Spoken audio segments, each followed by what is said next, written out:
అందరికీ నమస్కారం. నేను తేజస్వి పొడపాటి. సంవత్సరం మొత్తం మనం అందరం ఎంతగానో ఎదురు చూసే పండుగ సంక్రాంతి.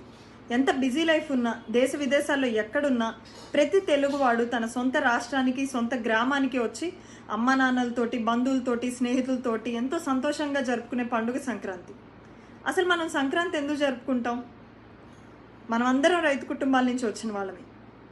ఒక రైతు తన సంవత్సరం అంతా కష్టపడి పండించిన పంట చేతికొచ్చిన వేళ కుటుంబంతో ఆనందంగా పండుగలు జరుపుకునే రోజు సంక్రాంతి.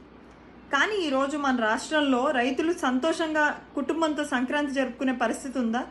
ఓ పక్క గిట్టుబాటు ధర లేక, అకాల వర్షాల వల్ల ఇన్పుట్ సబ్సిడీ ధరలకు విత్తనాలు, ఎరువులు రాక పండుగ రోజులు కూడా కొందరు రైతులు పస్తులుంటుంటే, ఇంకో పక్క ఈ రాష్ట్రానికి బంగారు భవిష్యత్తు కోసం భూములు ఇచ్చి అసలు 4 ఏళ్లుగా పండగలకే దూరమైన రైతులు ఇంకొందరు ఉన్నారు. ఇది మన రాష్ట్ర పరిస్థితి. పల్లెటూళ్ళు దేశానికి పట్టుకొమ్మలు అంటారు కదా, మన రాష్ట్రంలో కూడా అంతే. మనం ఈసారి సంక్రాంతికి మన ఊళ్ళకి వెళ్ళినప్పుడు ఈ కష్టాలతో జరిగే సంక్రాంతి ఇదే చివరిది అయ్యేలా సంకల్పం తీసుకోవాలి. వాళ్ళ కన్నీళ్లు తుడిచే చేతులు మనవే అవ్వాలి. ఈ రాష్ట్రానికి భవితనిచ్చే సంకల్పం మన గ్రామాల నుంచే తీసుకోవాలి. మన ఊళ్ళకి మన అవసరం ఉందండి. మన పల్లె మనల్ని పిలుస్తుంది. మనందరం కదిలి వెళ్దాం. మనతో పాటు మన ల్యాప్టాప్లు కూడా తీసుకెళ్దాం. మీరందరూ ఫేక్ ఓట్ల గురించి వింటున్నారు కదా.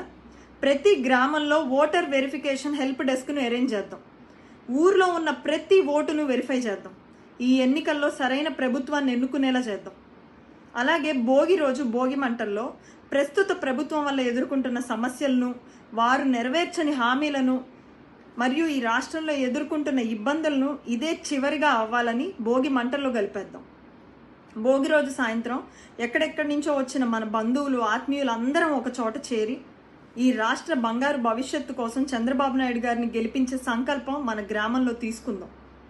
అలాగే సంక్రాంతి రోజు ముగ్గుల్లో చంద్రబాబు నాయుడు గారు ప్రవేశపెట్టిన సూపర్ సిక్సర్ని, అలాగే రా కదలిరా అన్న నినాదాన్ని మన ముగ్గుల ద్వారా తెలియజేద్దాం. ఈ ఫోటోలన్నీ మీరందరూ కూడా ట్విట్టర్లో కానివ్వండి, మీ సోషల్ మీడియాలో కానివ్వండి, పల్లె పిలుస్తుంది అన్న హ్యాష్ట్యాగ్తో పోస్ట్ చేయాలి. అలాగే ఈ రాష్ట్రానికి మేము ఉన్నామన్న భరోసానివ్వాలి. రాష్ట్రంలో 17,000 గ్రామాల్లో ఇదే సంకల్పం తీసుకుందాం. చంద్రబాబు నాయుడు గారి గెలుపుకు ఈ సంక్రాంతి నుంచే నాంది పలుకుదాం. మన రాష్ట్రానికి ఇలాంటి కష్టాలతో జరుపుకునే సంక్రాంతి ఇదే చివరిది అయ్యేలా చూడాలి. మళ్ళీ ఈ దేశానికి అన్నపూర్ణగా ఆంధ్రప్రదేశ్ వెలసిల్లేలా చూడాలి.